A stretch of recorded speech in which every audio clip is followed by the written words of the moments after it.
Welcome to the Predictable Revenue Podcast, where frontline sales leaders teach you how to build and scale an outbound sales team.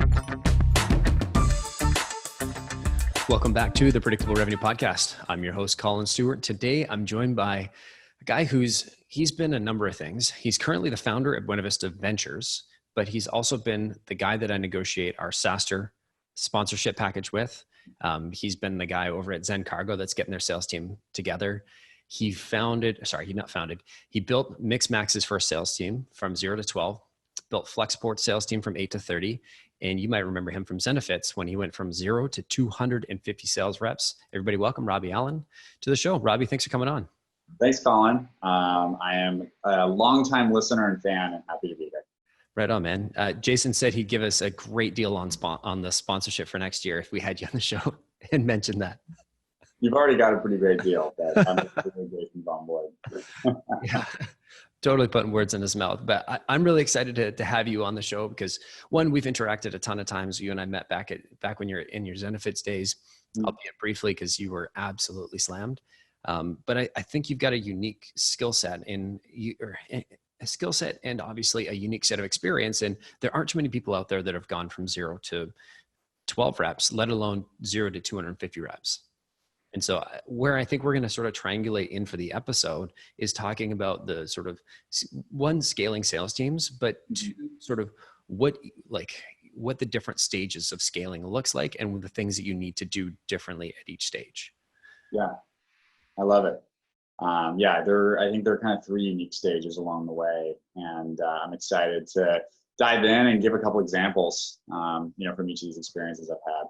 Cool. And so let's talk about the stages first. So what are at a high level, what are how do you see the stages of sort of sales growth?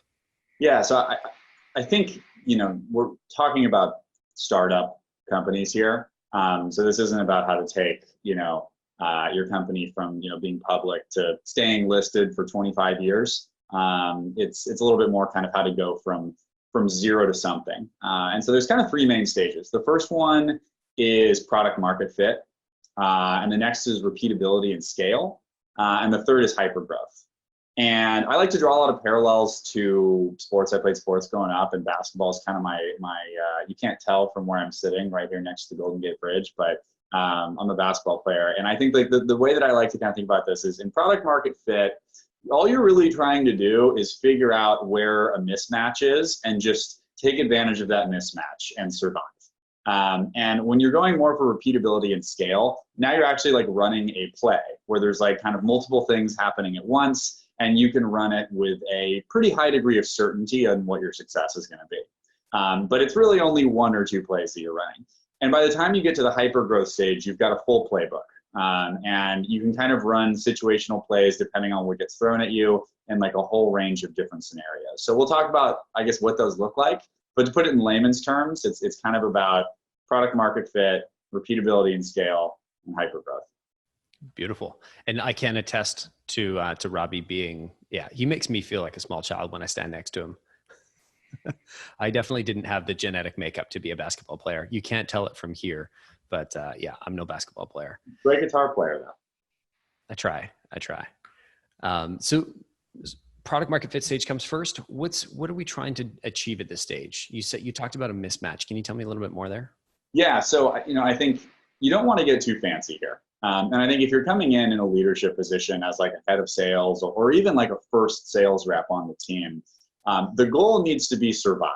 And I think that's a little bit of a dire word to use, but I think in the reality of the world we work in today and in terms of, sales leadership and the timeline that you have to really drive results, survival is key here.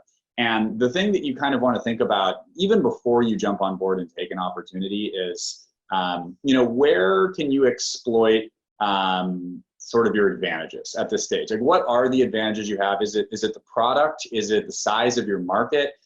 Is it sort of the network that you might have as a result of your investors? What are some of the things that you can lean on early on that you can use to drive wins? And that's kind of how I think about it as a mismatch. It's not necessarily an architected play where you can hire 20 people to do it over and over again. But with a small kind of tight-knit team of people who get it, you can exploit the mismatch and survive. Basically, you're looking for a small gap in the market and you're trying to really like expand on that as much as possible. Yeah, you got it.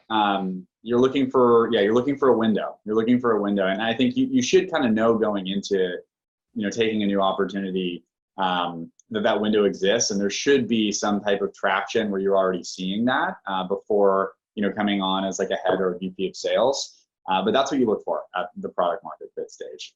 Cool. And so talk to me, you said you got a small tight-knit team. What does that look like? Yeah, so what I'm looking for here, and I've kind of learned this the hard way, where, when you go pretty early, I think it's tempting to look at people who have sold into that specific industry and maybe over-index a little bit on, domain experience. But I think the challenge is at that stage, domain experience is actually far less important than your ability to overcome like all the challenges that get thrown at you every day. And those challenges can be everything from, your product and kind of where that is in its development cycle, bigger buyers taking you seriously based on the size of your company, refining and using, sales collateral that may not even exist yet. And so I think that the type of people that tend to do really well here are what I call utility players. So these are people who can play multiple positions. And these are your full cycle sales reps, the folks that don't need you to set them opportunities because they can go do it themselves.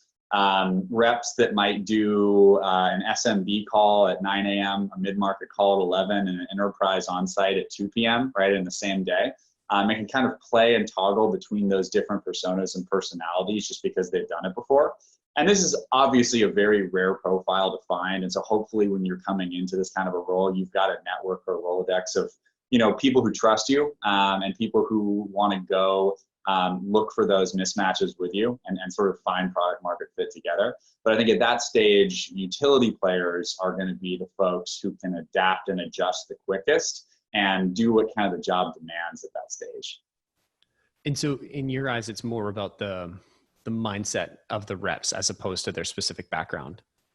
Yeah, I would say mindset, but also skill, and just kind of general ability. Like I think that, I'm a lot more interested in somebody at this stage who has had success at this stage than I am in somebody who has sold a similar product to a similar buyer at a different stage, if that makes sense. Yeah. So you're not one of those, I got to go, find 10 reps that have been selling in the space that have Rolodexes that.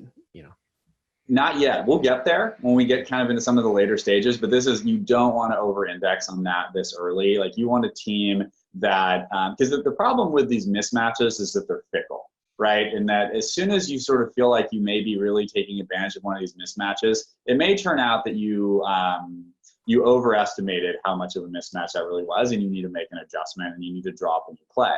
And that's your job sort of as a leader. And so you need a team that can adjust and sort of give you that feedback in real time. And this should be happening on like a weekly, if not daily basis, right? And you're kind of trying to find these plays that are going to win. And it takes a certain kind of salesperson to be willing to deal with that type of adjustment day to day. And be willing to not complain about, okay, now I have to go sort of prospect into a different buyer persona, or I need to go book my calendar full of meetings. Just more kind of them understanding that that's part of the role at this stage. Gotcha. And so you've got some full cycle reps. Do you have is there anything backing them up? Any sales ops, like sales stack, sales tools? Like who's doing all that? Yeah. So, ideally, you've got a couple SDRs, and I think I can kind of speak to my Mixmax experience here. When I came in, we were at about 5 million in revenue, and it was pretty much all self-serve. So the product is, for folks that haven't used it before, it's basically a Gmail plugin that gives you the ability to send sequences and templates and track your emails and do kind of a whole host of other things. And so my job coming in was to take that product more into enterprise kind of B2B buyers and sell team licenses. And so early on, we hired a handful of utility player reps, and we started to add in SDRs as well. But my job kind of as the head of sales did encompass a lot of sales ops and enablement. And that was kind of my evening job, I like to call it, where, during the day it was being in deals and being on call, with customers and doing everything we can to, survive and win every day.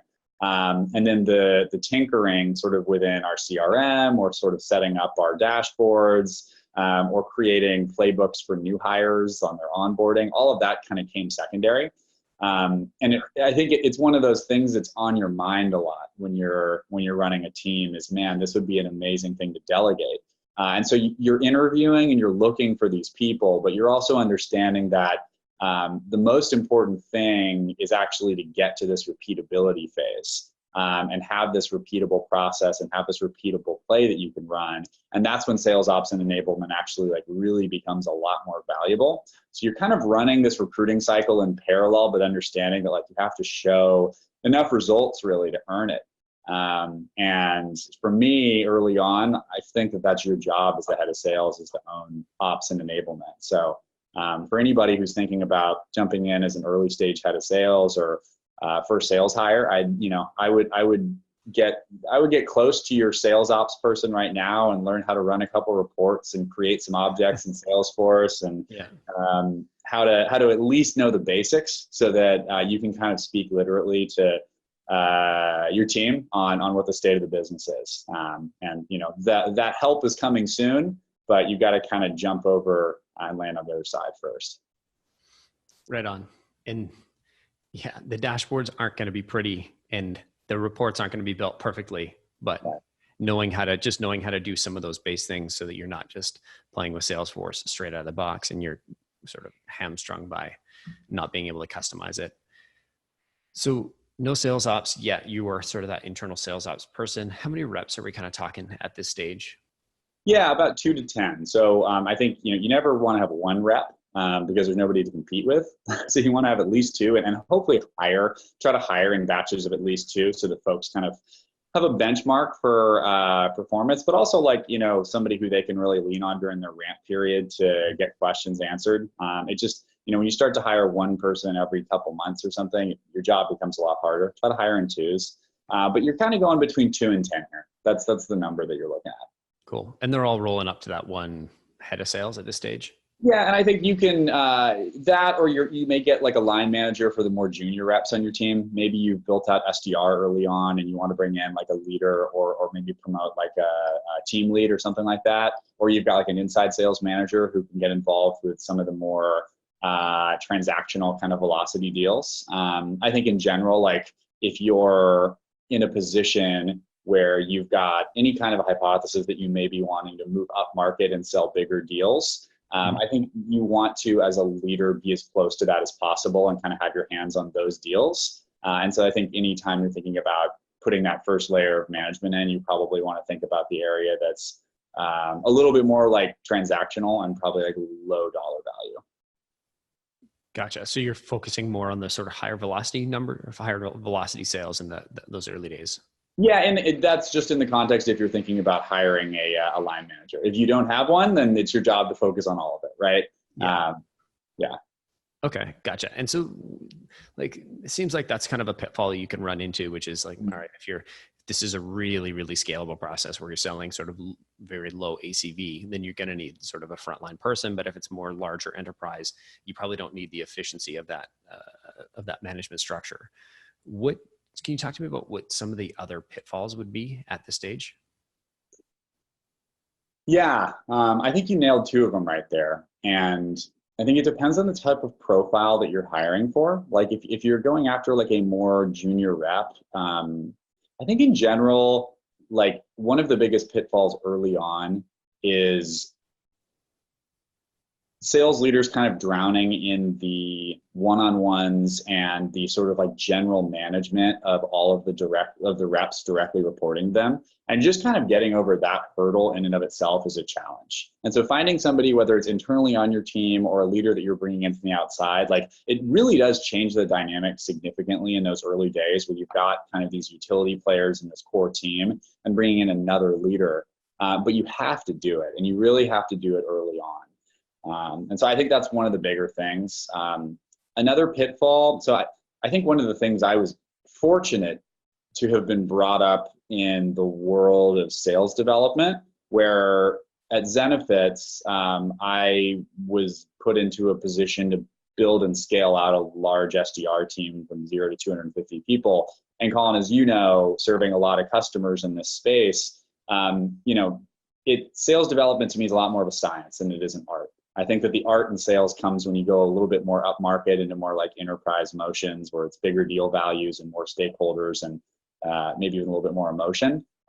It's a little bit more operational in the SDR piece of it. And so you really have to learn how to be like a strong ops leader and kind of get your sales ops chops pretty early. And you're building reports and dashboards, and that's just part of it. And I think that was something where I built that skill set early on in my career, and by no means am I great at it, but I'm good enough to be sufficient, I guess. And so I think I was able to get away with creating the sales ops stuff myself. But I think for a head of sales that maybe doesn't have that background and comes maybe from somewhere where they index more on full cycle enterprise sales or mid-market or something like that, I would just think about filling that gap or that blind spot early on, and really putting yourself in a position to do the things that you're best at and focus on those things. So I would say that's another potential pitfall. And I'll double down on that one. Like if you think about what a sales team, if you think about through the lens of the company, right, and what it's costing on the balance sheet, there's so many companies that unintentionally are Pennywise and poundfoolish, where you're happy spending a few $100,000 a year, on a small sales team, but you won't spend, or they refuse to spend, $10,000 or $20,000 investing in Salesforce to make sure that all the processes are buttoned down. It's sort of like you've bought this really expensive Formula One car and you've invested a ton of money in buying the car, and you're like, great, I don't need a pit team. I just, I bought the car, it should run. It's like, well, no, you need somebody to set it up. You need somebody to maintain it. You need somebody throughout the race. You need a whole crew of people, and maybe you don't need a whole crew of people for one driver. You don't need like 30 support people for one account exec, but sort of a similar analogy in that you've made this huge investment, spend a little bit of money to make sure that you're getting the most out of that. And that's investing in the right tools, the right sales ops. Do you see, maybe not the companies you work with, but maybe some that you've consulted with or bumped into, do you see people see leaders or entrepreneurs pushing back on investments in tools in the sales ops budgets? Yeah, I think that sales ops is becoming, just like I think SDR now sort of has a seat at the table, and your good friend like Aaron Ross, I think, was one of the people who was in the early days probably fighting really hard for budget, I would have to think, in sort of early days in Salesforce when this SDR team is getting created, and now that same playbook is being run kind of across the whole SaaS landscape and even beyond it. I think sales ops is like a year or two almost behind that in a way. But like revenue ops, sales ops, marketing ops in a way, kind of whatever you want to call that overarching sort of engine in the background. Yeah, I think that like sometimes early stage founders that don't have as much exposure into sales teams and highly functional sales teams, for whatever reason, like maybe underinvest in that. But I think that that's something that, when you're coming on board into an opportunity, that's an important thing to negotiate is what kind of opportunity am I going to have as a leader to invest in sales ops here? Knowing that, every day that you wait, every deal you close, every rep that you hire, the risk of not having a good sales ops motion in the background compounds. Every time you're running payroll and commissions and there's not somebody else who's owning that and doing it the right way, you kind of get stuck back in this kind of mud of like general management and having to deal with sort of a lot of the repercussions of not getting it right the first time. So just like know your limitations and negotiate up front what kind of resources you're going to be able to get and make it pretty clear what your priorities are. And I would recommend to anybody thinking about coming in at a product market fit stage that sales ops be one of those resources. Right on. And you kind of alluded to it in your answer there, but making sure that you're not getting stuck in that sort of, I don't want to say lower level, but in the more front line of like closing and helping the team with closing. There's like I think it's a book called the EMyth Revisited, and there was, I don't know them off the top of my head, but there's basically, they talk about 3 levels of work. There's the sort of doer, there's the manager, and there's the strategic. And I find it for myself in the early days when we were kind of in this product market fit stage, it was so easy to get pulled into the doer, right? Like I grew up as a salesperson. I spent 10 years as an account exec, closer, whatever you want to call them.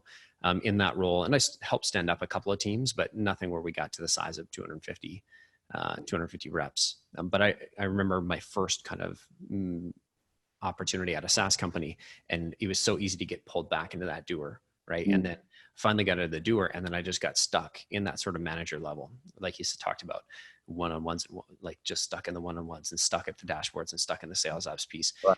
How do you remind yourself to pull out and say, okay, I got to focus on the higher level strategic pieces here?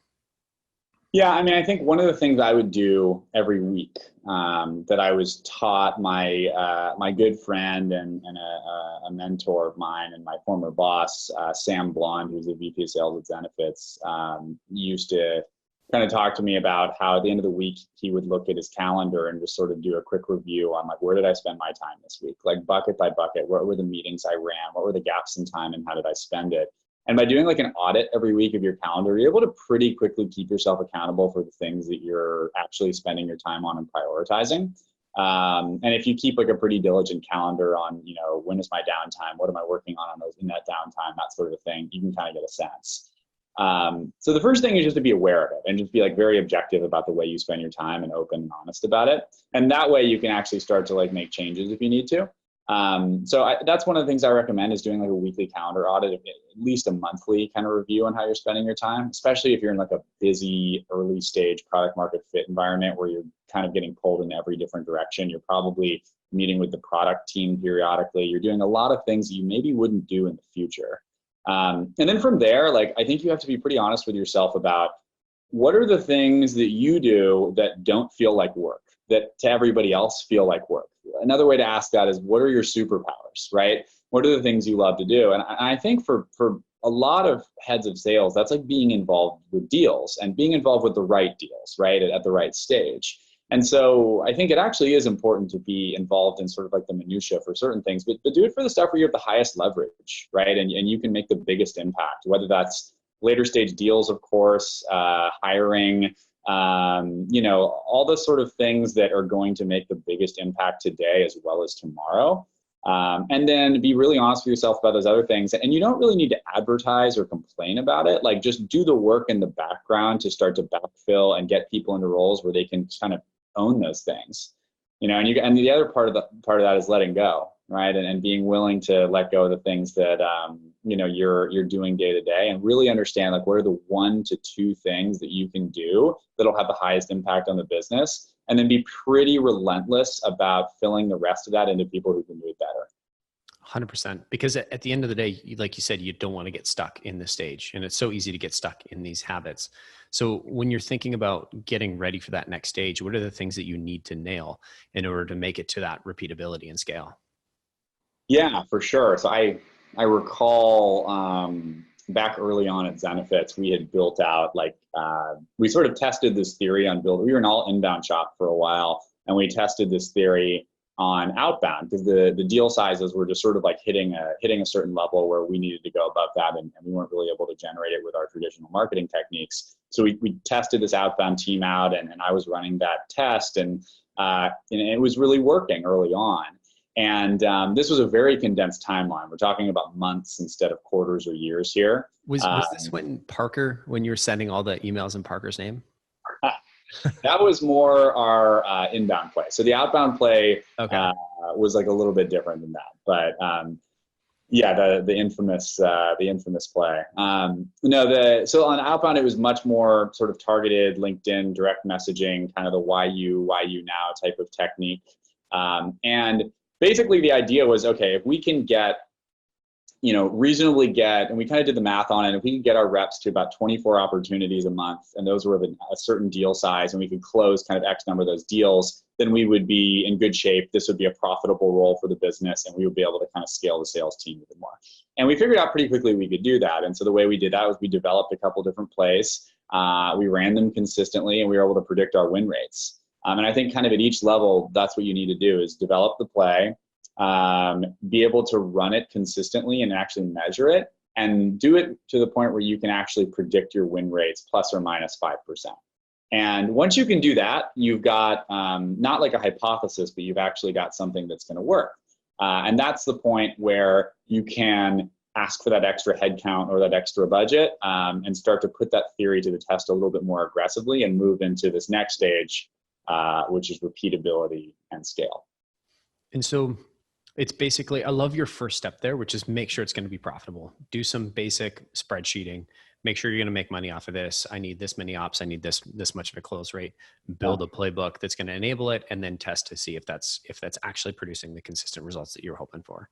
Yeah. And then I imagine there's sort of a loop. If you're not hitting it, okay, go look for bottlenecks, and then, you know, go back. Do not pass go. Do not collect $200. And then once you've nailed it, now we're talking, okay, we're at the repeatability and scale. We're asking for more headcount.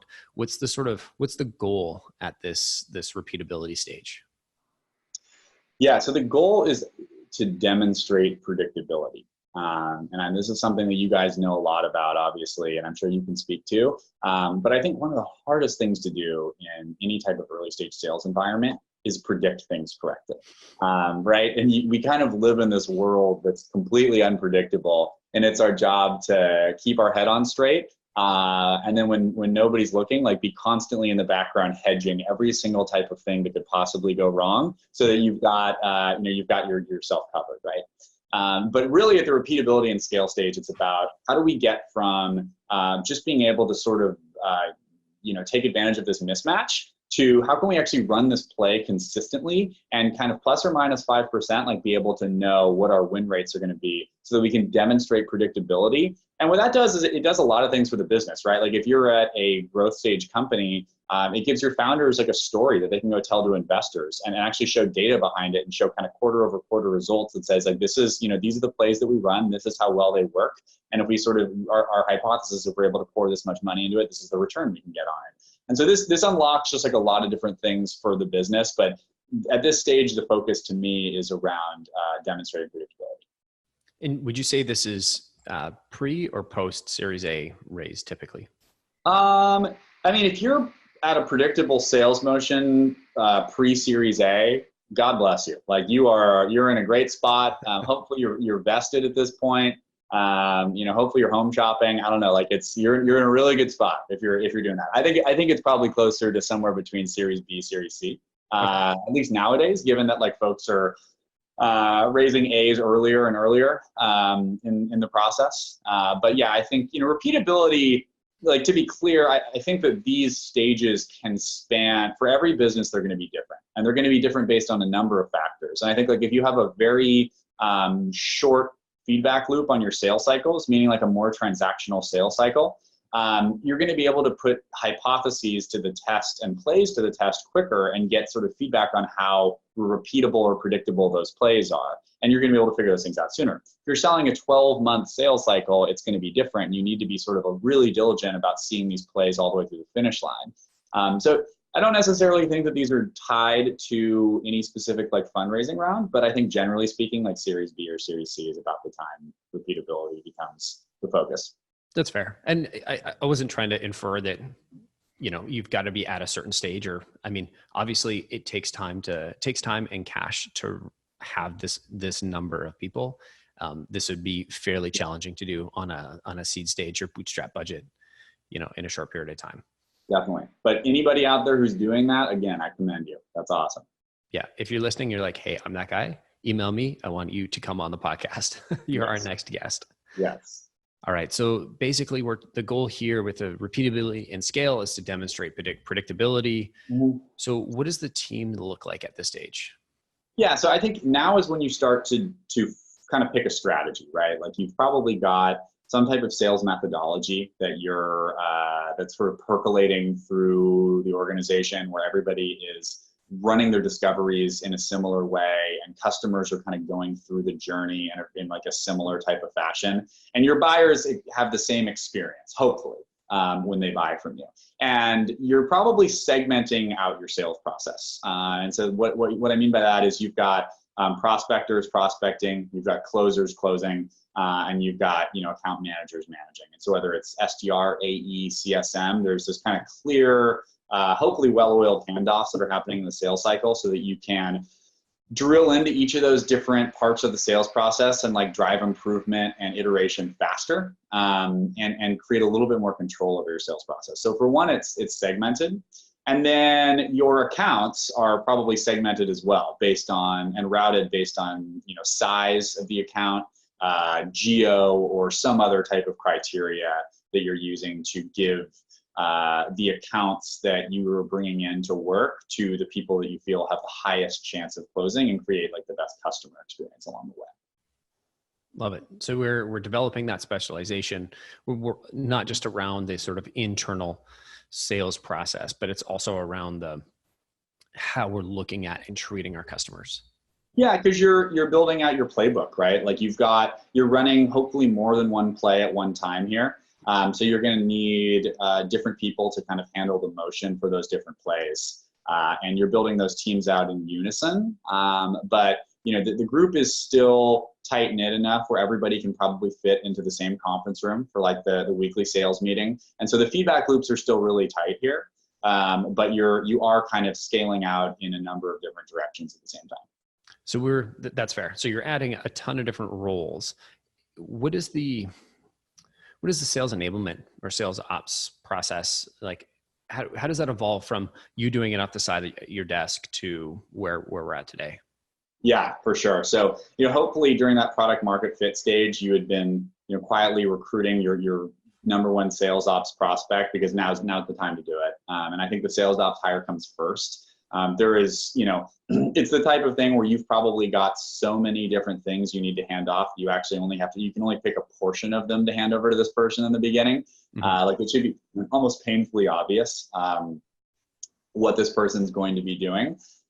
So you would, in my opinion, you'd bring in a sales ops leader first, hopefully somebody who has got, hopefully like a director level experience, at least in my opinion, is kind of like what you look for, like bringing in the big company VP from, IBM or something like that. That person's probably not going to add a ton of value here. You still need a certain level of scrappiness and utility in this person. And so finding somebody who's like a proven leader, but is also still kind of adaptable and willing to roll up their sleeves. Kind of a canned answer, but it is what you look for. And I think pretty quickly after that, you're looking for somebody in enablement. And the reason why is because demonstrating predictability requires a couple things. One of those is measurement and sort of measurement of every aspect of the sales process and understanding like where your pitfalls are before they become pitfalls. Sales ops can help you do that and own it. The other part is ramping your reps. And leveling up the reps you've already got on your team. And that's where somebody who's great at enablement can really step in and do it. And hopefully you've got a leadership team underneath you already that embody some of these qualities, especially around enablement. But you want to bring a professional in pretty quickly after getting that sales ops hire who's going to help own, the successful skill development and execution during the ramp period for all these new reps you're bringing in. Beautiful. Because it's not just about sales enablement isn't just about stitching together all the tools. It's about making sure that you're ramping and onboarding all these reps. Because at this stage, how many reps are we talking, or what's the sort of team size we're talking about here? Yeah, so we're going from about 10 to 30, I would say at this stage, 10 to 25, about that range. So again, you've got a couple different, your process is segmented. So you've got, closers, prospectors, and post-sales. And you've likely got your customers segmented out either by size or geo. And so in doing that, you've probably got somewhere between 10 and 25 reps in your team.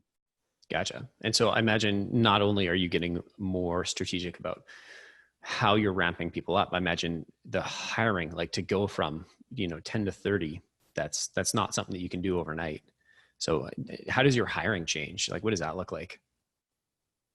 Yeah, so this is a really good question. And this was something that at Flexport, we experienced this evolution and I think did a pretty good job working through it. And I think the challenge at Flexport was that we were all like the hiring growth. We had this big question as to whether we were going to centralize our SDR function and sort of have everybody under one roof, or decentralize it and have the SDRs that supported those markets in those local markets, because we were opening up new offices all over the world pretty quickly. When I joined, we had about 3 global offices, and then we grew to like 9 in a year.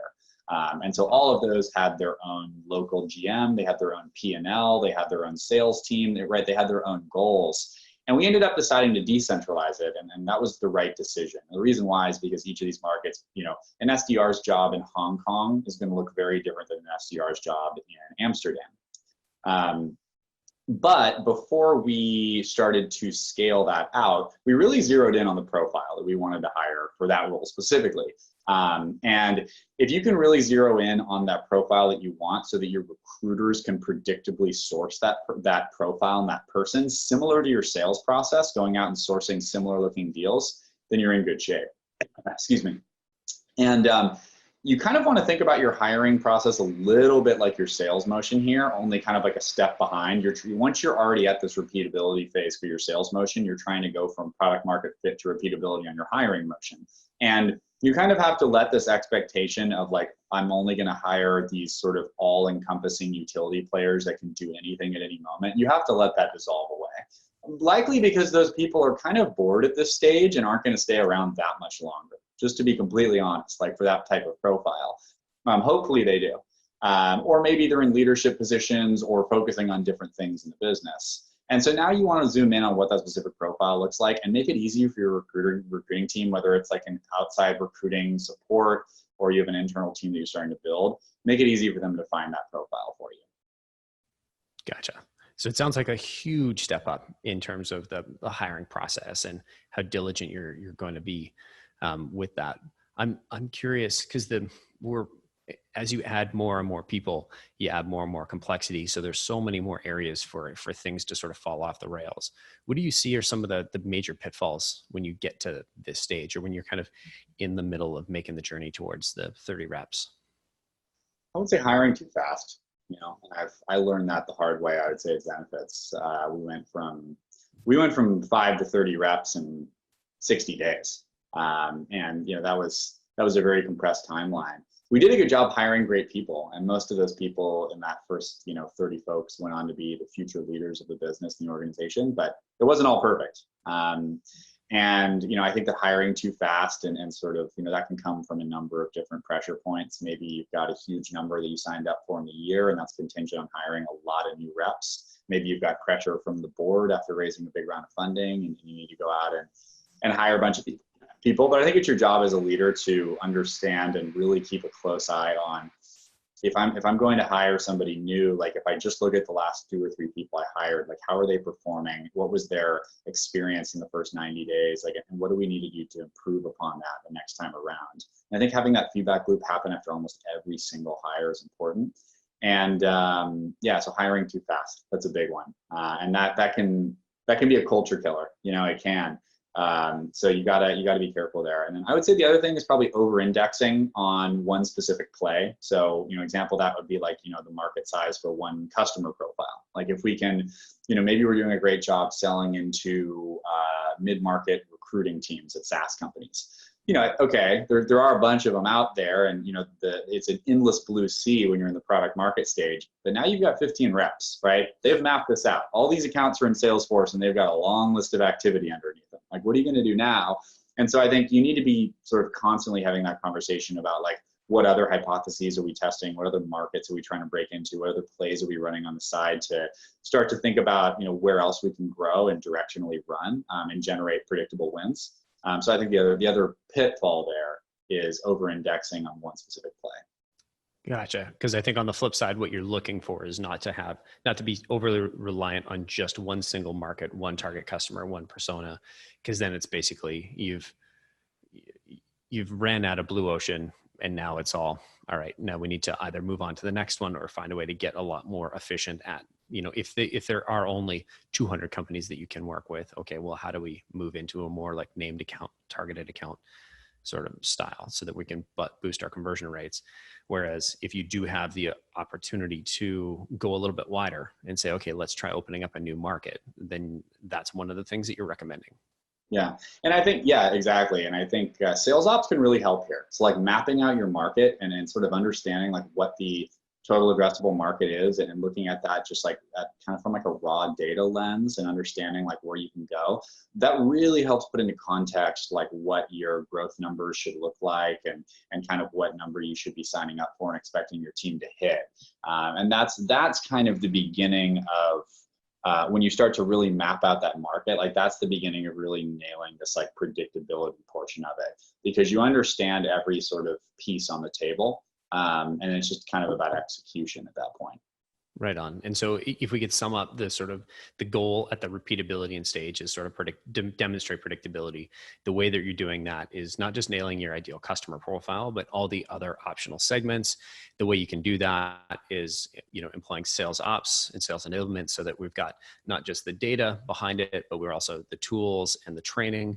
You're ramping up your hiring and making sure that you're sort of moving more towards the specialization. And then that's sort of the combination of all of those things is really what's driving that predictability. It's that easy. No, I'm just kidding. Yeah, I mean, it's a lot of stuff, but yeah, that's it, right? It's you're running a lot of plays at once. And I think just kind of hearing you go over that checklist, I think should, like, to any listener, should probably tell you, man, I'm gonna need some support here. And so I think, like, again, it's been said a million times, but like focusing on recruiting and hiring the very best people you possibly can just relieves pressure off so many of these different things. That if you can sort of focus on any one thing to help increase your odds of success at this level, hiring and continuing to find great people across all these different segments and parts of the business we discussed, that's the highest leverage activity I think that you've got. Perfect. And so once you've nailed those, just hitting your numbers, like what do you need to do to get to that next stage?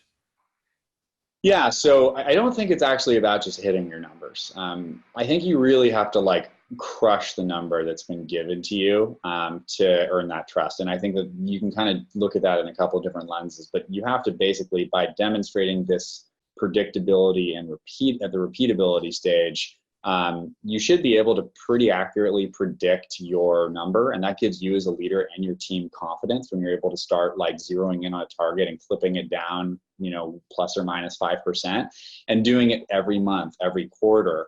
And really, like, digging deep and, like, crushing your number gives your team, your board, your leadership, your executives the confidence to double down, right? And really, like, accelerate and pour fuel onto the fire and kind of see what you can do.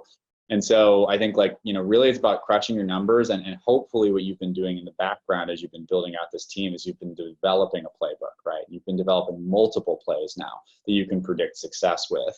And because you want to be hedged, right? Like, you need to hedge these bets. And if you're putting all your eggs into one basket, like, it can work, but it probably won't. And so hopefully you've got a really great leadership team that you trust around you. And you've got an opportunity for each of them to sort of pursue some of these different plays and have budget to kind of go after those things. And that's when you're ready to think about, okay, let's make this jump to hypergrowth.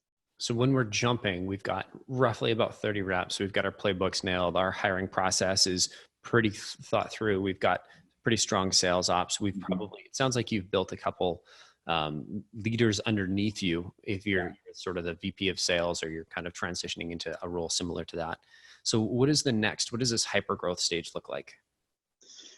Yeah, so I've been fortunate to jump to this part of the journey twice. Once at Zenefits, and then again at Flexport. And at Zenefits, I kind of saw it from the first stage, really, product market fit, all the way through it. And then at Flexport, I had the pleasure of arriving at the repeatability stage, where there was a little bit more guaranteed, and then kind of growing with the business more into this hypergrowth stage. And if you've arrived here, like, great job. Like, if you're evolving from repeatability to hypergrowth, like, that's a win for you on your resume and in terms of, like, your career and what you've probably learned along the way. So you should feel really good about that, just to kind of pause and acknowledge that. And yeah, I mean, getting to this stage, the goal really becomes win your market. Right. And you have to figure out, okay, what is that market exactly? But at this point, you are, one of probably 2 or 3 in your space that are, likely to win. And now the goal is to go win it. And I think it becomes a lot more about execution at this stage. And so, yeah, I think win your market is kind of the tagline I would use for hypergrowth. Gotcha. So we're kind of we're recording August 1st, 2019. Would you say a fair comparison in the sales space would be the sort of sales loft outreach kind of battle that's going on? I don't know if they're in a battle or if they're friendly with each other, but they're sort of at similar stages. They've both raised, 100 million plus, maybe 200 million in the case of outreach, right? Is this sort of the stage where they're at this sort of hyper growth? You got to win the market. I think that's a fair comparison. And I think, like, you could say that maybe right behind them, maybe like 6 months behind them is like your gong and chorus, right? where it's pretty clear everybody in the market who's shopping for those products at this stage is looking at 2 to 3 competitors, right? They know who those folks are, which means you've probably got a pretty strong inbound engine, and your deals are competitive, and you know who your competitors are, right? And you need to do a pretty good job making sure your customers love you at this stage, and you invest a lot more in kind of post sales and those renewals, because on that journey from product market fit to repeatability, you've got a bunch of great logos, right? Ideally underneath you, and so you want to make sure you've got a good team handling that. But I think your comparison there, yeah, I think that's a fair comparison. And I think you're totally right. And it's not just about like winning the market is not just about closing the largest number of customers. Even though this is kind of a sales podcast, that's kind of where we're focused, but the mathematics dictates you need to have happy customers, right? So if we want to build a solid revenue stream, you can't have 5%, 10% monthly churn, right? That's not an indication of a healthy business. 100%. I think churn is a top 2 or 3 risk at hypergrowth. If you've got a leaky bucket at this stage, you've never poured as much into that bucket as you're about to pour into it, and you'll be exposed if that's what ends up happening. Mm-hmm. We had a customer in the early days, and I was looking for examples, for companies of each of these, and I'm like, I found a bunch of good ones, but some of them were great stories. Some of them were stories that didn't make people look great. And I didn't want to be blown up, customers or people I knew on the podcast, with their failures. And this one here is sort of well documented. Their founder, early sales, it was an early sales leader, sort of wrote a post about it. But these guys jumped from, they thought they were at repeatability and scale, and they were jumping into hypergrowth. And I want to say they had 10, 20, 30 reps, I think, in there. And it was probably 15 SDRs and 15 AEs, something along those lines. This was like 3 or 4 years ago. So I apologize if my memory is failing me a little bit. But the company is called 2020. And it was Micah Cohen. He wrote a blog post about all the things that they did. And what happened is they actually missed that first thing that you mentioned when we got to, I think it was the product market. No, I think it was when you got to the repeatability and scale stage, which is, it was product market fit. Make sure this is going to be profitable, right? In order to get to the next stage. And what they did is they skipped that. They went into repeatability and scale, and they scaled up a huge SDR team.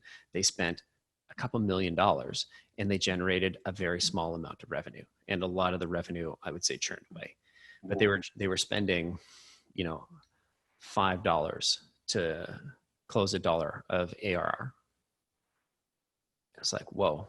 Like I follow David Skocks from David Skocks metrics the blog is forentrepreneurs.com. If you just look at, SaaS metrics, he does a great analysis of the Pacific Crest survey every year. I think it's a different company now. It's the same people, but it's called something different now. But I've watched that since like 2013 when he started, and it's climbed from like people spending 90 cents to acquire $1 of annual recurring revenue to, last time I checked, it was like $1.10, $1.12 to acquire $1 of ARR. And so in those cases, like in this case, he was $5 to acquire $1, which obviously isn't going to make sense. Yeah. But like it was just an example of somebody moving all the way through all of these steps to get to what they thought was hypergrowth. And as they were starting to accelerate, they're bleeding cash to the point where they're like, wait a minute, our revenue is dropping because customers are turning away because our sales team is pushing so hard. We're not closing the right customers. Yeah. And that is not a super uncommon story. It's pretty common that there's a lot of companies at these stages that would pay $1.50 for $1 in revenue, especially if it's recurring, right? If it's SaaS revenue, it'll take 2 years to pay that back, or 1.5 years, depending on how you look at it, right? So I'm not going to sit here and say that's the wrong approach, but I think that you have to be aware of it at the very least. So if it starts to get into sort of danger zone territory, like the example you gave, it's not a surprise. And I see this a lot, I think, especially with SDR teams. There is sort of a fundamental, in some cases, lack of trust with sales and marketing on early stage companies, because both teams are getting built from scratch and they're trying to show results and they're being scrappy, and it's hard to necessarily stay exactly in unison. So SDR teams are often like a great way to fill that gap, and teams invest in those and then sort of figure out 3 years down the line in some cases, wow, this isn't as profitable as we thought it was going to be. In fact, this is like a loss leader for us. And that's actually what I'm focused on today with Buena Vista Ventures, is I help early stage teams build out their sales teams, basically from SDR to AE to kind of, everything that goes into that, and get the right metrics and numbers in place early on so that you know exactly what that looks like. But I think you're absolutely right that is something you need to be tuned into early on. 100%. Because if it's not profitable, like spending $5 to acquire $1, like unless you have a massive amount of money in the bank, it's going to take a while to recover that capital unless there's huge upsell potential. But I'll step down off my soapbox. So when we're talking about winning the market, what does your team look like at this stage? Yeah, you've probably got at least 2 layers of leadership underneath, like your head of sales here. And I'm looking at this through kind of a head of sales lens, but you can choose to kind of apply this to a number of different positions. So you've probably got a director and sort of a manager team underneath that. And those different teams are serving those different types of plays that you're running, or those different types of customers. And you're likely spread out across multiple geos. So if you're based in the SF Bay Area, like you're not hyper growing likely just in downtown San Francisco. That doesn't really happen a whole lot anymore. So maybe you've got a secondary team in Salt Lake City or Phoenix or sort of anywhere else in the continental US. Maybe you've got a big market in Europe and you've gone out and you've opened up an office out there. But your scope now as a leader of this organization is spanning across multiple geos. Gotcha. And so just anecdotally, Salt Lake and Phoenix, 2 places I've heard a ton of people spinning up offices in Salt Lake and Phoenix. Why these 2 locations? Well, I mean, I think it's easy to say like lower cost market, like as like a place to start, but I actually think that like you go where the talent is, right? Like you go to find people, and it totally depends on the type of person you're trying to hire into these roles. But let's take a common example of somebody who is like a more junior sales rep, 2 to 4 years of experience or something like that. You're going to go to places that have a high concentration of college graduates that move there. So somewhere like Chicago, right? Like they're doing a really good job pulling in people from like the Big 12 who go to colleges around there and want to start their career, but also want to live in a city where there's a lot of stuff to do and there's stuff going on. So you look for places like that. Raleigh, North Carolina is another great place that they're doing that. I think Pendo is based out there. There's a bunch of companies in Raleigh. So you go where the talent is. And I remember for Zenefits, when we were going through this exercise, thinking about where we can open up our next office, we had about 25 or 30 reps on our team. We're making this jump from repeatability to hyper growth. And the things that we looked at were proximity to HQ. So it was about a 65-minute flight or so, something like that, 90 minutes maybe.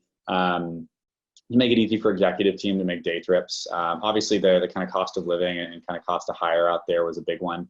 The ability to scale. So how quickly could we go find like a new office space if we outgrew this one or the one after that?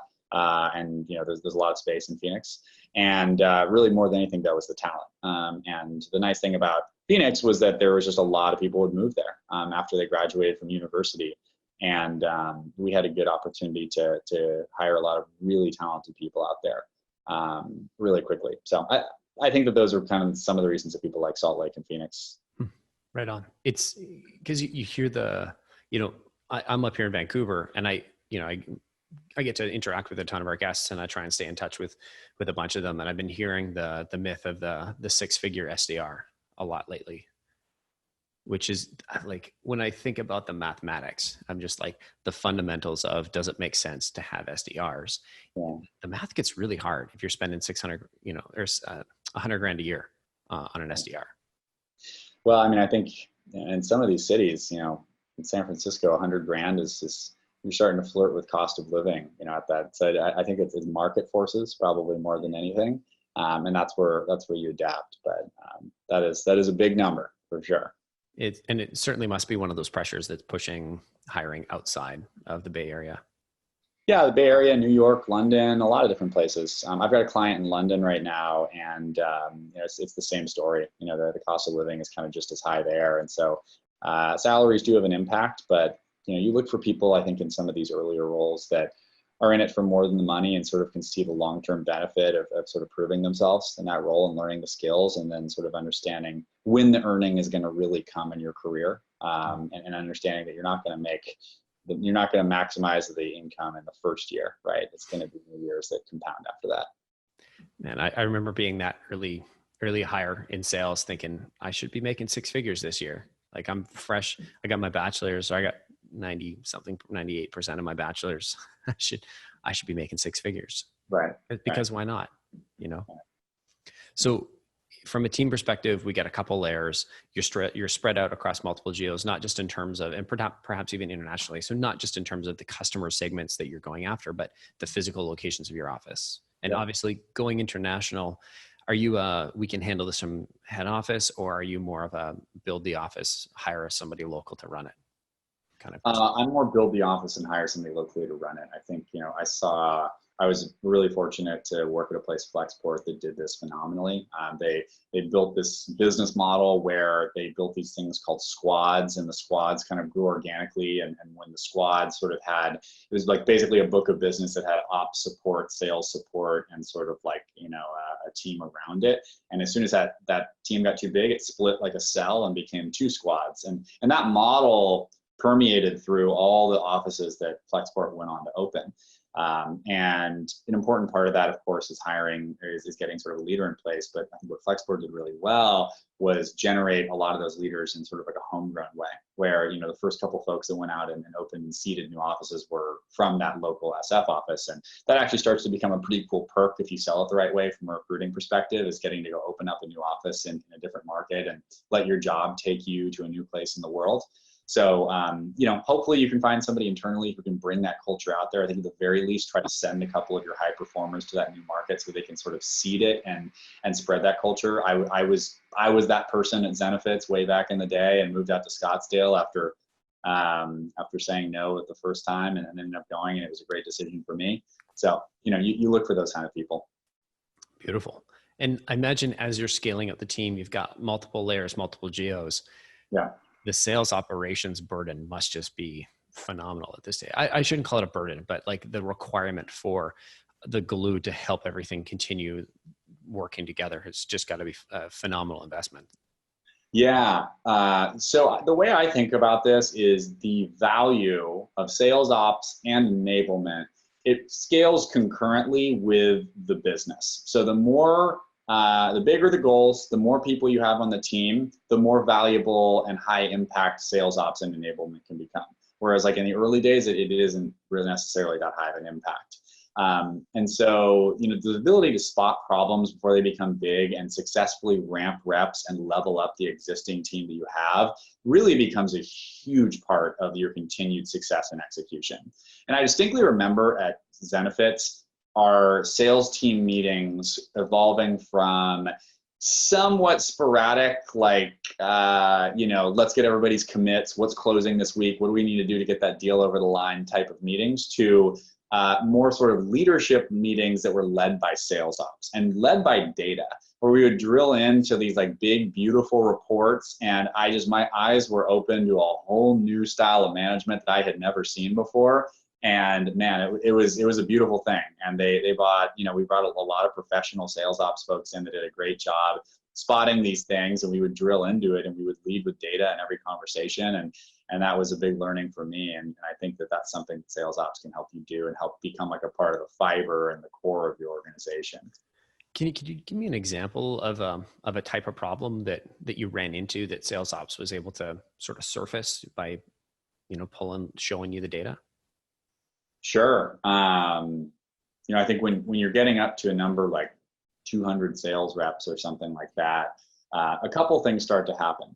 One of the first things is it becomes a little bit harder to spot personnel problems. And that can be anything from performance to something that's a little bit more qualitative. And sales ops make sure that like any kind of quantitative gaps in terms of like performance don't get missed. And that gets spotted very, very quickly. And so if there was sort of like consistent underperformance in some type of an area, like that would be discovered right away. And you probably think, well, that's, the manager's job to do that. Sure. But looking at it from a lens of like a couple hundred reps, that starts to be the case. And then I remember at Flexport, one of the things that we had happen early on that was, a little bit concerning was some of the customers that we were going out and sourcing, the demos that we were sourcing just weren't closing. And I think that what we figured out is we didn't really understand our target, like the buyer profile that was the highest likelihood to close well enough. So we really dug deep into historic data and looked at every customer that ever closed of all time. And we were able to drill into what was the average title of that person, what was the average tenure of that person, where did they live, like relative to like a city or like outside of a city, and go like very, very deep on like kind of like almost like a LinkedIn, like kind of individual search of who that buyer is to what does that business look like. We made those adjustments. We started to go after, you know, that type of business, and it worked, right? And I think like I wouldn't have gone and run that report. You know, I was too busy. I had too many interviews to do. You know, I was too busy doing all these other things. And so I think that's where you can get kind of big lifts in value from ops and enablement. Right on. Because at this stage, like you mentioned, you were stuck in meetings or stuck in hiring. Like we've gone from 30 reps to 200 reps. And maybe not in every situation, but the hiring process must change phenomenally. I know at this stage, you know, let's say you've got some levels of leadership underneath you. You've got sales manager, sales director, VP of sales, maybe your VP or your CRO, or you're still the sort of head of sales at this stage. How involved are you in the hiring process, if at all? I'm still super involved. And I think like too, I'm, you know, I'm still super involved in the hiring process. I still like, that was one thing that I pretty much made sure to always do, was always at least be in the interview process. When you start at Zenefits, it got to the point where we had, I was a director of SDR, and we hired a couple of other directors from the outside to come help support and split the team up and spread it out. And it was definitely the right thing to do. I was very fortunate to work with some great folks. I couldn't be in every interview at that point. And so that was kind of like a tough thing to let go. But, you know, at Mixmax and at Flexport, I was pretty much in every interview for every hire we made. And that was like, for me personally, that was the part of work that felt like play. I loved getting to know people. I loved understanding what their motivations were. I loved drilling in and understanding, like, is this really going to be a fit? And having those kind of like frank person-to-person conversations. And so I sort of understood that was the biggest area of impact that I could make. So I was in pretty much every interview I could be. I feel like when I'm in a really strong interview, I feel it's so similar to a discovery call, right? To actually trying to close a customer, right? On both conversations, you're just looking for a fit. There might be a slightly different set of qualification questions that you're asking on either side, but I didn't expect to like hiring as much as I have. I thought, oh, it's going to be this big burden. It's sort of the thing that HR takes care of. But I'm on your side. I actually quite enjoy the hiring process. Yeah, I think one of the things you have to be careful of, and I think the analogy you drew is pretty accurate, like in terms of that being sort of a discovery process. But you have to be careful not to have a bias for a certain kind of outcome. Whereas in sales, you obviously have a bias for a certain kind of outcome, right? That's a win. And you know, if you're the hiring manager, certainly you want to make the hire. You're in the interview room for a reason. There's an open rec, and you want to find the right person. But I think you have to be a little bit more willing to let the situation play out organically, and then sort of like take a minute and look at it objectively, rather than necessarily coming with an agenda. But I do think that the sort of mechanism by which you lead the conversation, ask open-ended questions, and sort of try to drive an outcome basically is similar to a discovery call. Mm-hmm. Yeah, I guess you can't come in with this, you know, I've got to hit a target of, you know, X people, because, you know, on the downside with selling the wrong customer is you're selling some churn, which, you know, it's just one customer, it's extra load on the team. The downside of hiring a bad rep is a ton of missed opportunities. It's almost like 10x worse, right? Because they're going to, you know, if you miss 10 customers, right, it's the equivalent of churning, you know, prematurely churning 10. So the stakes are quite a bit higher. So. Yeah, I agree. So when we did the pre-interview, you said something counterintuitive at this stage. Since we were talking about hiring, you actually, you talked to me about your hiring theory on SDRs at this stage. Yeah, so at the hypergrowth stage, I experienced really in a couple of, at both, I would say Zenefits and Flexport to a much lesser degree, but definitely Zenefits, like the sort of law of diminishing returns when it comes to sales development. And I think the reality is the returns kind of can only be as big as your market. And what I mean by that is, like, once you've got your sort of full market mapped out, and for us at Zenefits, it was any sort of small to medium-sized business that offered health insurance benefits in the continental United States. Once we had that fully mapped out, and we did it pretty quickly, we had touched everybody. And it was sort of now we were going back and we were getting creative about how can we do sort of like, you know, closed, lost, re-engaged plays, and how can we go like get back into this market with different messaging. But, you know, now you've got a team of 250 people. And they're not necessarily like increasing their performance month over month like they were for the last, you know, whatever, 18 months. And I actually think, and this is a little bit counterintuitive, I think you should slow down SDR hiring at the hypergrowth stage and focus a little bit more on feeding that talent pool into your inside sales team, and sort of try to slow down the hiring just directly for, you know, for folks that have maybe 1 or 2 more years of experience than your SDRs. Think about making a much more formalized program where you can pull that talent up directly. And there's some folks on your podcast who have done a phenomenal job of that. My buddy Stephen Brody did a great job of that at MuleSoft. Mm-hmm. And there's some other folks that really have put that kind of talent first mindset, and that's permeated through the organization. You've got SDRs that are closing enterprise deals at that company 4 years later. It's a beautiful thing. I think that becomes the focus a bit more. It's still a big engine for growth, but hopefully at the hypergrowth stage, you've got a really good marketing team that's supporting you along the way. And it's not, you really, I haven't seen any type of hypergrowth company that is a fully outbound play. I don't know that it necessarily works. I'd be interested to know if you have any companies in mind that have done that successfully, but I can't think of any. And so I think you want to slow down SDR hiring a bit here, in my opinion, and focus a little bit more on continuing to you know, generate more value out of every opportunity, go up market, do the things that you need to do to make the ROI of that hire continue to like go up, but focus on feeding that talent in your organization. Yeah, I know I'm sitting on the side of the podcast that, you know, my co-founder wrote the book on Outbound, but I think when you get to this stage, and I don't have an opinion on what channel is better in the early days. I know what I would do because of my unique skill set, right? Every other founder, every other early sales leader is going to be a lot different. Some are going to be stronger on the marketing side. Some are going to be stronger on the product side. Some are going to be stronger on the outbound side. To me, it doesn't really matter. When you get into the hypergrowth stage, it's not about inbound or outbound. It's stacking channels, right? It's whatever channel I can use to reach my target market is what I'm going to employ. Because no matter what you're going to do, you're going to start to see diminishing returns. At Zenefits, you had a wide open market, right? This is about as wide of market as you possibly can get in the US, which is basically any B2B opportunity, right? Anybody that provides health insurance to their employees, which is a fairly large market. And you guys maxed out at 250 SDRs. Yeah. So like there's a theoretical maximum. I don't imagine too many people are going to be hitting 250 SDRs this year. I'm sure there will be some. You can build a very healthy business just on outbound, but when you start to get into the big leagues and it's winner take all, you've got to be stacking all these channels, and that's inbound, that's outbound, that's direct mail, that's shit knocking on doors if that's going to be, you know, provide a really good CAC for you.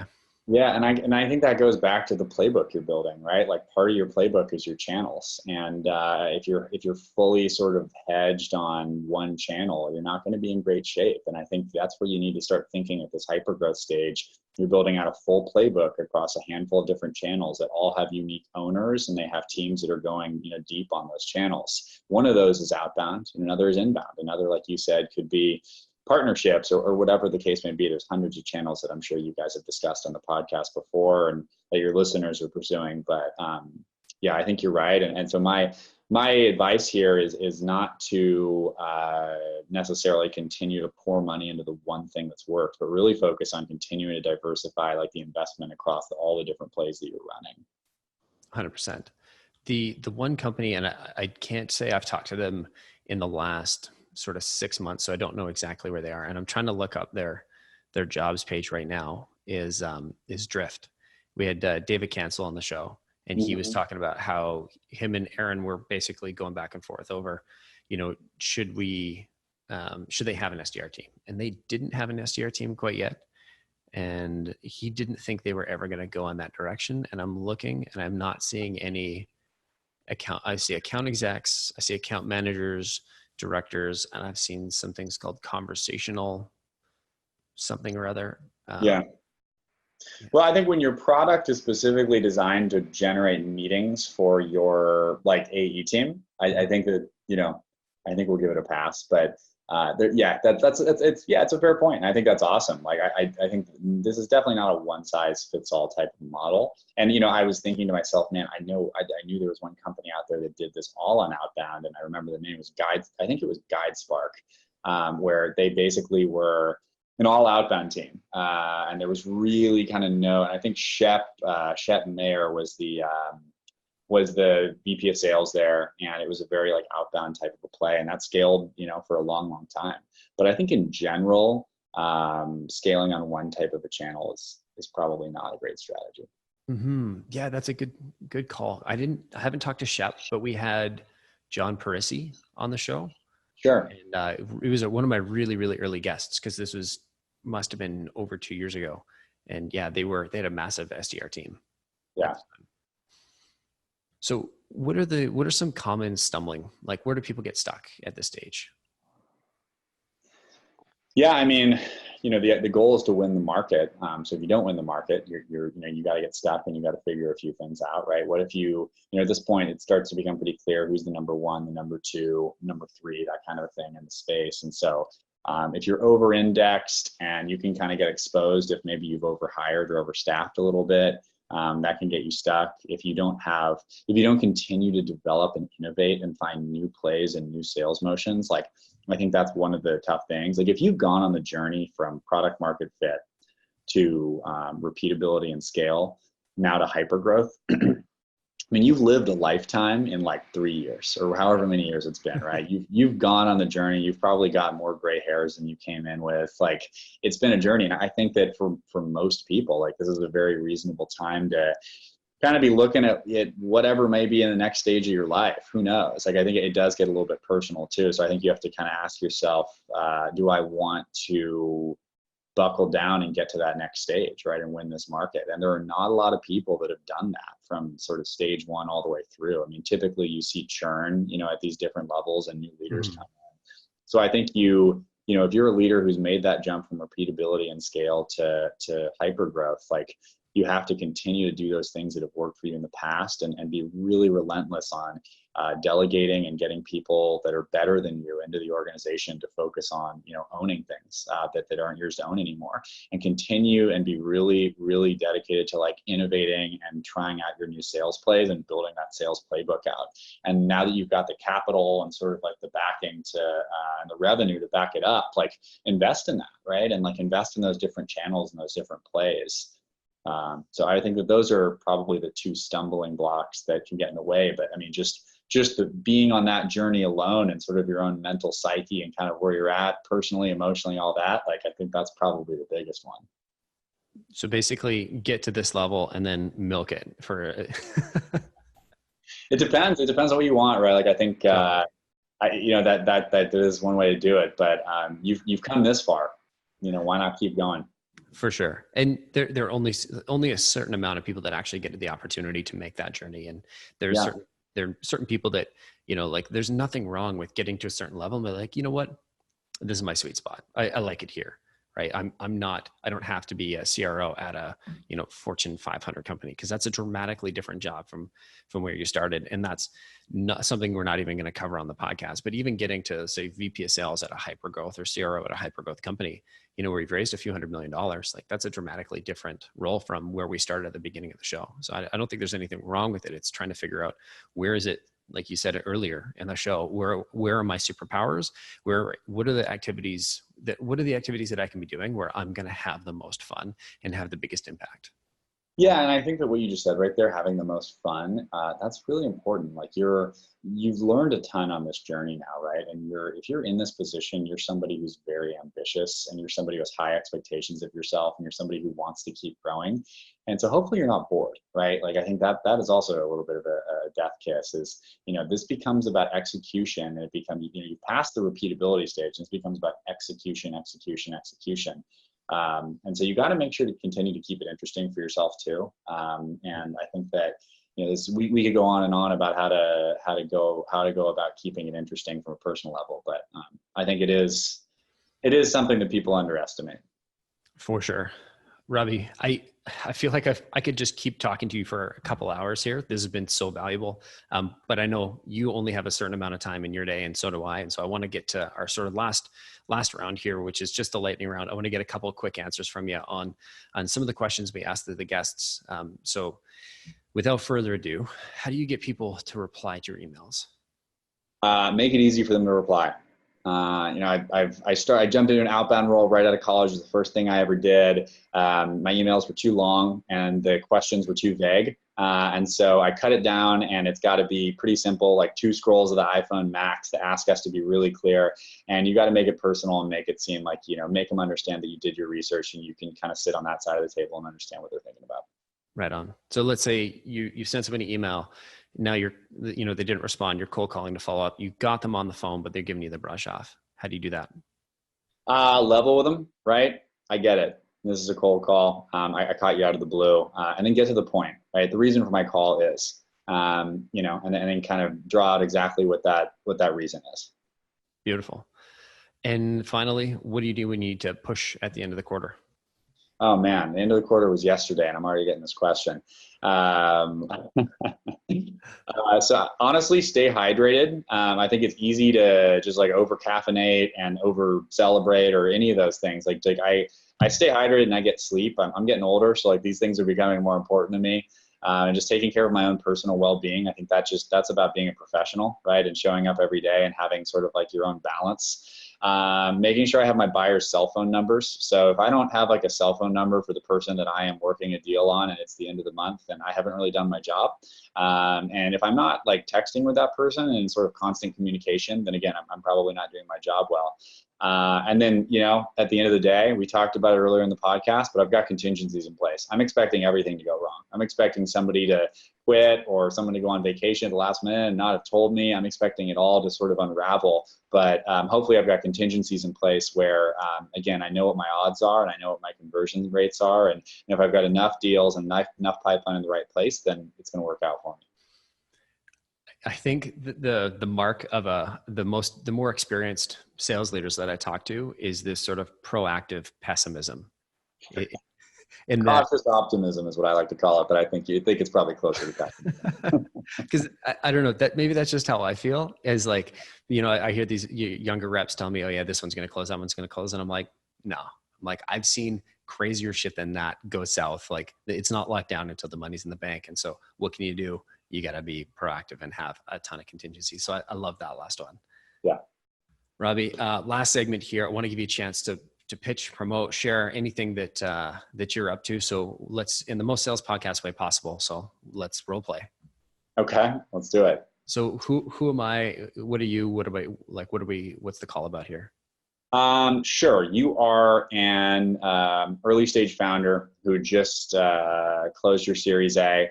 And you probably now have some revenue goals that you need to go attack, and you don't really know where to start. Perfect. All right. Ready? So hey Collin, this is Robby with Buena Vista Ventures. Congrats on your recent Series A raise. Thanks, Robby. Yeah. So I'm imagining you probably got some revenue goals that you're thinking about as you guys start to turn the corner and thinking about product market fit. And basically what I do is I've had the chance to work with, a handful of organizations firsthand. And now I basically consult going from the product market fit phase all the way through repeatability and growth to hyper growth, and helping kind of get around some of those missteps and potholes and things that can go wrong in the early days by focusing on the things that work. And would love to talk to you a little bit more about how you're thinking about go-to-market. I was really trying to find an objection in there, but I heard you on this great podcast. So obviously I'd love to have you. Wow. What a turn of events. Wow. So that I got to say the only time anybody's accused me of like black magic was about 5 years ago. Aaron and I had just started working together and we cold emailed this guy and he's like, "How did you do it?" I'm like, "What are you talking about?" He's like, "I literally just ordered your book yesterday." He's like, "Is Amazon sharing with you?" I was like, "No, this is just dumb luck." I'm like, "We put you on a list. I happened to email you." And so. That's amazing. It's helpful to have a really good brand behind you. That's for sure. It did feel like in the early days, we definitely cheated our way through some of the earlier stuff that we had to work through, right? Like especially in the product market fit stage, it solved so many problems for us, and I almost feel like I cheated myself as a sales leader entrepreneur. I mean, in a good way. Hey, I'm not gonna complain, but it certainly helps. Robby, I can't thank you enough. We went way longer than I had promised. I told you I'd get you off the phone a lot, or off the Zoom a lot earlier, but I really appreciate you going into such depth. This is I really, really enjoyed this. And I think you've got a really unique perspective that we haven't had too many guests on that have the similar experience. So I understand with Buena Vista, you're actually helping companies sort of walk through each of these stages and cover what we did on the podcast. So if they're listening, they're like, yeah, I'm struggling with X, Y, Z. What's the best way for them to get in touch with you? Probably LinkedIn, or you can find me on Twitter, just _Robby Allen. And yeah, reach out. I mean, I've, to be honest with you, somewhat stumbled into this consulting world by just sort of getting a request, and it's been going really well. And I've had a really fun time working with a range of different companies to get things right in the early days and focus on the right things. So yeah, just reach out to me directly on LinkedIn, and yeah, that'll be great. Thanks for having me. This has been really fun. Right, man. Thanks for coming on, and see you all next week.